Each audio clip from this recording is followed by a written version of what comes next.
Today. Y'all jumping. KK, what's up? Lots of questions. Let's go. Hey, Angel, it's Meg Hall with USA Today. First of all, y'all, congratulations as well, JC. Congratulations on the win. Wanted to ask you your thoughts. You're the fastest player in WNBA history to 1,000 rebounds and 1,000 points. You've always talked about you can lean on your rebounds, but like, what does that mean to have something like that happen today in this sort of game? I just think just my work. I think people don't realize rebounding is harder than you think. Defensive rebounds a little bit more easier, but going in and crashing every single time to get second chance opportunities on the offensive end. You can look statistically, they're not just from my shots, they're from my teammates. And it gives us more points. It gives us more opportunities. And just being able to come out and do what I do every single night just shows to my consistency. And I think a lot of times I'm really hard on myself about how well I want to be and how great I want to be, but just taking my time and just knowing that I've done some great things and just patting myself on the back and just knowing that I want more. JC, double on himself, 12 points, 12 assists. You had the game going early with the assists, and you got your points later on. What was your mindset? What were you seeing to try to keep the team in, going in the game and things of that nature? Well, my job as a point guard is to make sure that I'm getting everybody involved and knowing that I'm just gonna let the game come to me. The last few days I've been playing under the weather, not really feeling great, and I knew coming into the game that I had to just be sharp defensively, and then just making sure my teammates were getting involved, and just allowing the game to come to me, and just taking the right shots, the smart shots, and knowing that at some point I was gonna be able to attack and be aggressive. So just going as the game goes, seeing where I can find my opportunities to score, and that came in the second half.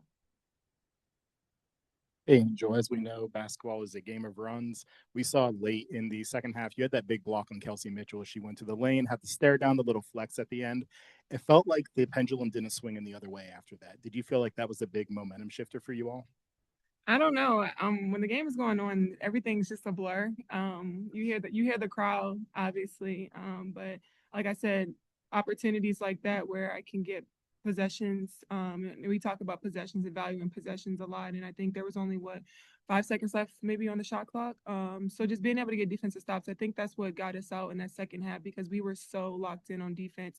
We took our matchups very personal, and we saw with the things that we had mistakes on in the first half, and we took into detail of what we wanted to do better in the second half, and I think we really, really did that. Angel, speaking of defensively, what changed for you guys in the second half on defense? I mean, you give up 59 points in the first half, 37 in the second. Yeah, I mean, I think honestly, we start from our posts, just being able to make sure we're up on the screen because I mean they have great guards and them getting downhill is to their advantage, and we wanted to make sure we were stopping that. And I think me and Nas and Medina when she came in did a good job making sure that we contained them and got back to our man so Ryan, JC, and Leash could get back. So I think it was just a team effort. But I think the posts in the first half we weren't great, but we wanted to come out in the second half and clean it up. Hey, Angel, even though you've been here since April, it seems like you're already as popular locally as Bajan Robinson. And I was curious, have you ever talked to Bajan? And then also, what is the response you get when you walk around town here in Atlanta compared to what it was when you just walked around town in Chicago? Hey, well, one, I think everybody knows I've never walked around town anywhere. I can't walk around town. I wish. Actually, my teammate was just asking me when was the last time I was able to stroll just down the street. Unfortunately, I have not been able to do that. But I do appreciate the support here in Atlanta. I have not been able to talk to him, but I do enjoy the fan base here. It's amazing. It's healthy. Everybody comes out and really supports. Obviously both sides, but just being able to see Atlanta just show up. They show up. We had some of the guys from the Hawks here. We had Lotto here tonight. We had a lot of people here tonight, and it shows Atlanta is big. Everybody loves being in the A, from celebrities to rappers to athletes, and it's like the Mecca here. It feels like the Mecca, and that's being here in the summertime when everybody's rolling through the city, and this is the stop, and everybody wants to come to is really cool. And then when you get a win, it just makes it even better. Question is for Jordin. Congrats on the win, ladies. Jordin, I wanted to ask you. You mentioned earlier your defense, and just you had 3 steals, you had a block. Just what did you see out there defensively that you were able to kind of get your hand in there and knock the ball away and all that? Yeah, I just try to use my quickness and my speed to my advantage, and understanding the tendencies of who I'm guarding.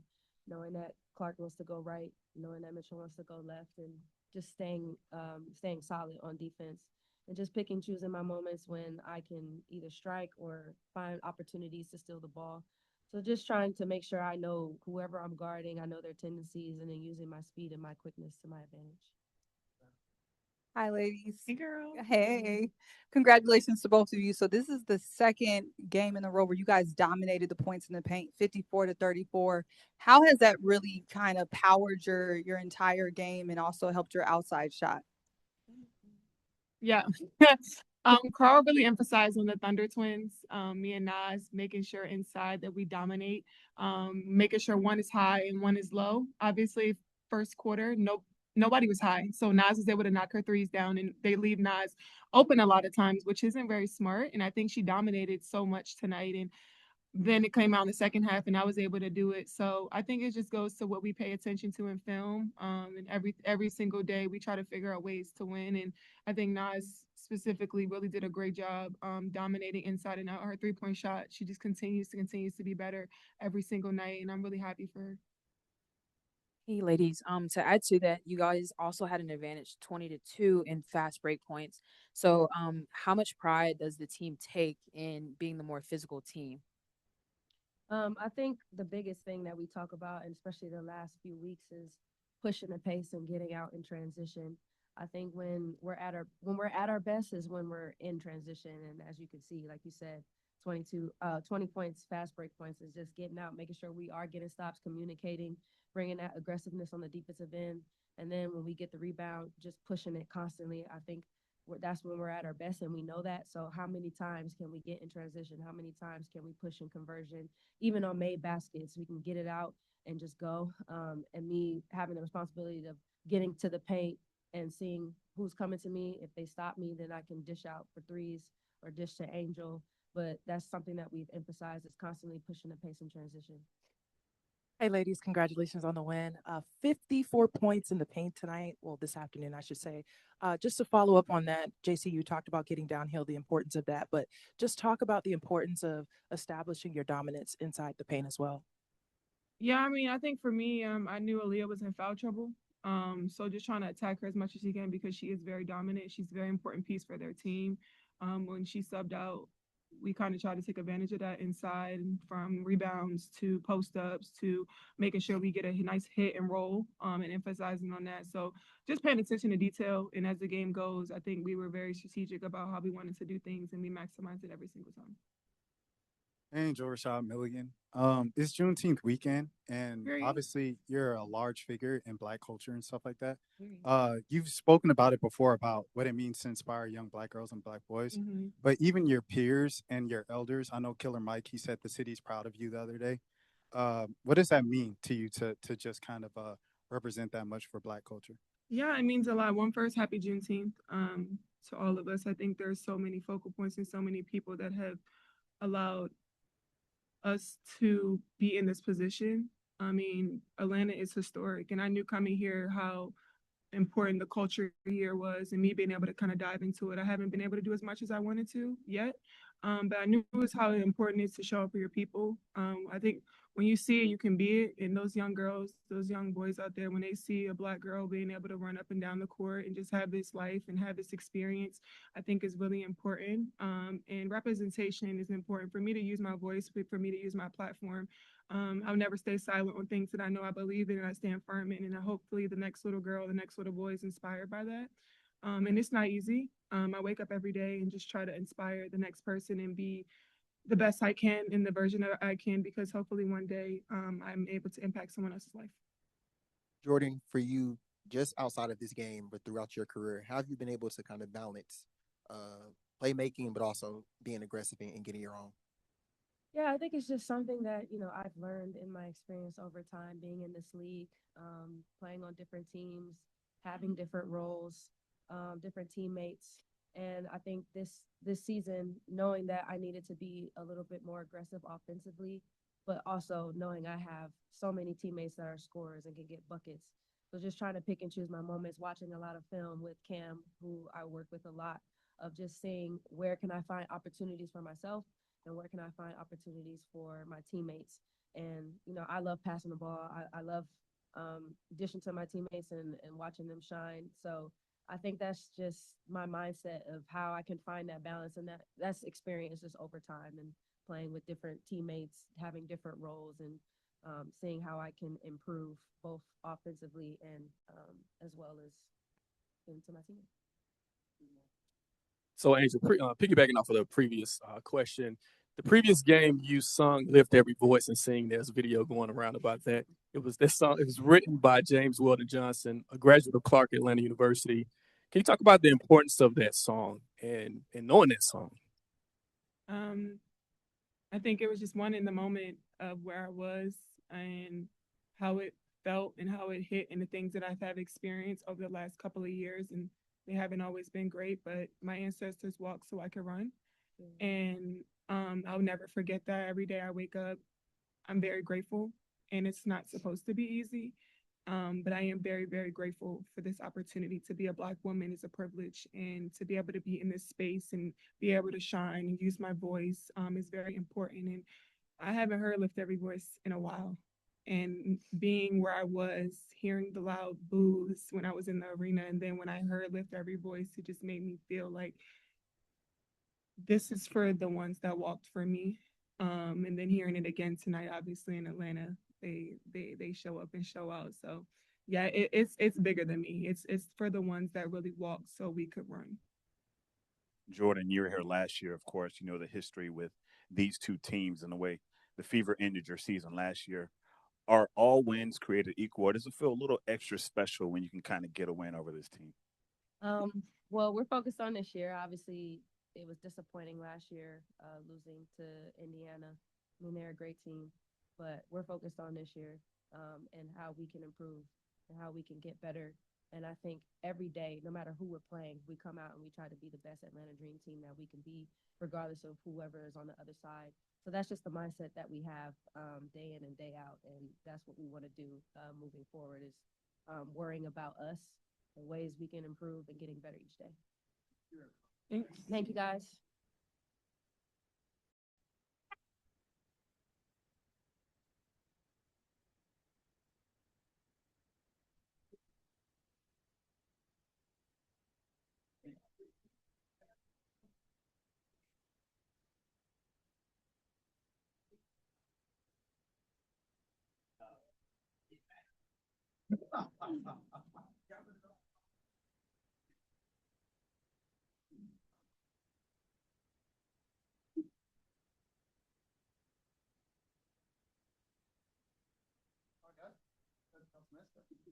We'll start with some opening comments, then questions in the room. We have two mics on either side. I know Emmanuel wants to kick us off, so we'll let it speak first. Great game, great atmosphere today. Indiana, that first half, they were exceptional. They were shooting it great. They were getting good shots. Fortunately, our offense was good enough to hang around. And then I thought in the second half, our defense played a lot better. It helped us get out in transition. And we got a big win against a good team. My question changed, Coach, because I just heard Jordin Canada had 12 assists and 0 turnovers. When you had a point doing that and helping your team and getting the ball around, what does that mean for a victory like tonight? And I only think that's half the story. I mean, she played great defense. I mean, I think she's been having, an all-star level season for us. She's been great. And I just think she had a huge impact on the game today on both ends of the floor. Coach, we saw Indiana shoot 80% from the field in the first quarter. You guys scored 113 points, the most in franchise history. Whenever you see a team red hot like that to start, how do you keep your team focused just to say, hey, just keep trusting, keep trusting, keep trusting? Yeah, I mean, we just flat out said it. Said, hey, they shot 80% in the first half. Just keep guarding. What we have to eliminate is the miscommunications, because that led to wide open shots and wide open layups. And it was really in the second half where our communication got a lot better and our switching was a lot better and our help side was in the right spot.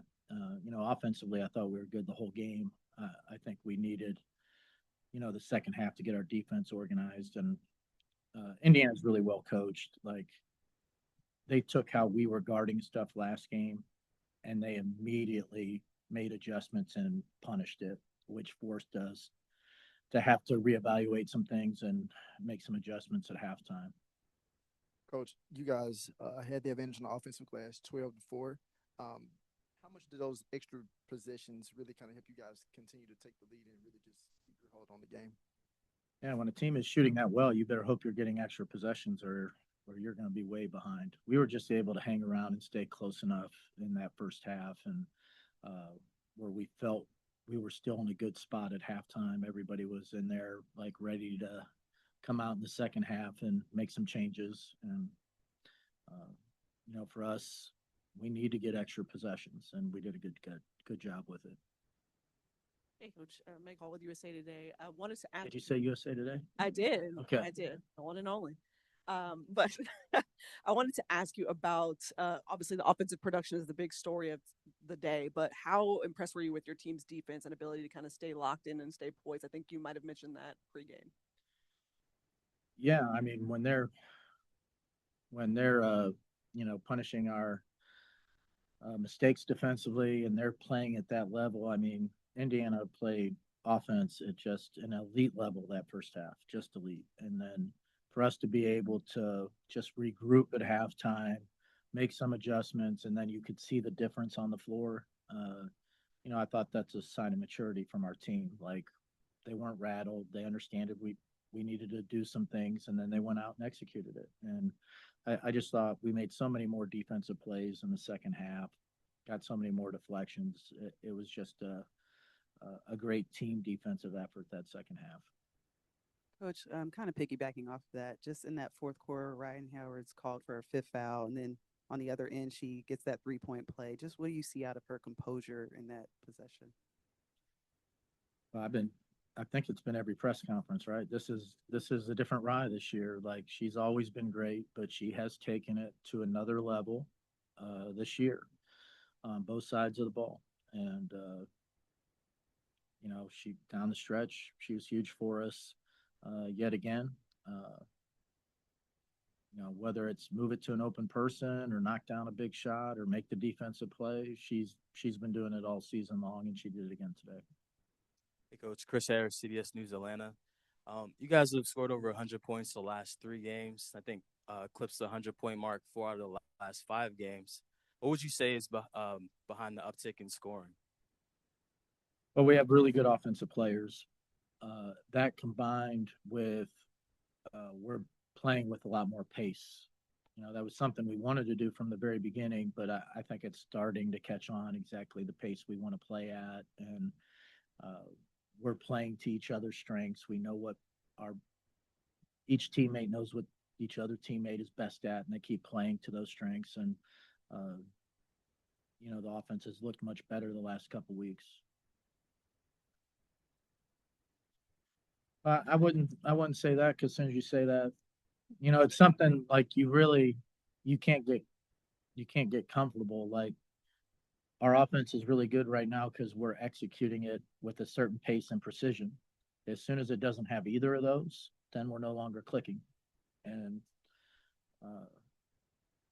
I think our players recognize that it's working really well right now, them sharing the ball with each other. Each game, somebody else may have a big night or a good matchup advantage, and we need to take advantage of whatever matchup advantages we have. Hey, Coach, I asked your players this, but I want to get your perspective. 54 points in the paint tonight. How important is it, especially as a coach, and just the feelings that you have to know that you have a team that can score on all 3 levels, but specifically dominate in the paint? Yeah, I do think it's a game-by-game thing. I mean, there's some teams that just sell all out to make sure you don't score in the paint, and then you got to be able to knock down shots to loosen it up. Like, Indiana's really good at fanning out and taking away 3-point shots, so you better be able to find some opportunities at the rim. And I thought once we were pushing it pretty good, but once we combined some defensive plays with getting out in transition, I thought that's when we got our best looks at the basket. Hi, Coach. Congrats on the win. Christian from the Women's Cut. Tahina had a great game today, 3 or 4 from behind the arc. What have you seen from when she was drafted to now in her game and the confidence that she shot the ball with in this game? Yeah. Well, Tahina's a great player. She's kind of our X factor off the bench. Uh, Today we played her and JC together some. There was some opportunity for that. But I liked what I saw from her. She was open. There was no hesitation. She released it.